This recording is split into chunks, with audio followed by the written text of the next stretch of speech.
for a brief history of the United States of America. Hi, boys and girls, ready to get started? Once upon a time, there were these people in Europe called pilgrims, and they were afraid of being persecuted. So they all got in a boat and sailed to the New World where they wouldn't have to be scared ever again. Oh, I'm so relaxed. I feel so much safer. But as soon as they arrived, they were greeted by savages, and they got scared all over again. Indians! So they killed them all. Now, you'd think wiping out a race of people would calm them down, but no. Instead, they started getting frightened of each other. Witch! So they burned witches. In 1775, they started killing the British so they could be free. And it worked, but they still didn't feel safe. So they passed a Second Amendment which said every white man could keep his gun. I loves my gun. Loves my gun. Which brings us to the genius idea of slavery. You see, boys and girls, the white people back then were also afraid of doing any work. So they went to Africa, kidnapped thousands of black people, brought them back to America, and forced them to work very hard for no money. And I don't mean no money like I work at Walmart and make no money. I mean $0. Nothing. Not a zip. Doing it that way made the USA the richest country in the world.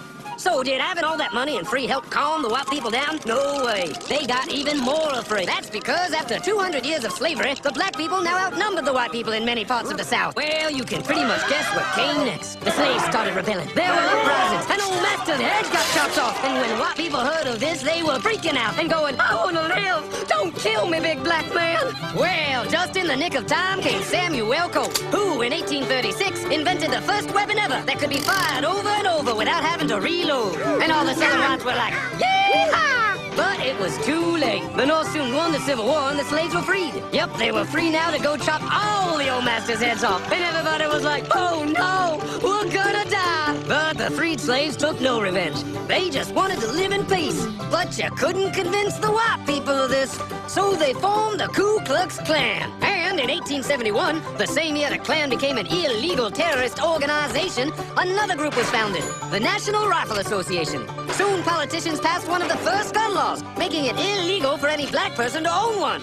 It was a great year for America, the KKK and the NRA. Of course, they had nothing to do with each other, and this was just a coincidence. One group legally promoted responsible gun ownership, and the other group shot and lynched black people. And that's the way it was all the way to 1955, when a black woman broke the law by refusing to move to the back of the bus. White people just couldn't believe it. Huh? Well, I won't say move. What's going on? Man, all hell broke loose. Black people everywhere started demanding their rights, and white people had a major freaky fear meltdown, and they were all like, run away! Run away!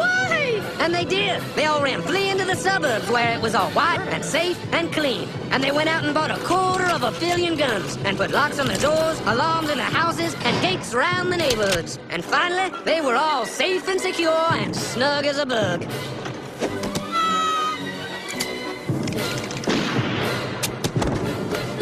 And everyone lived happily ever after.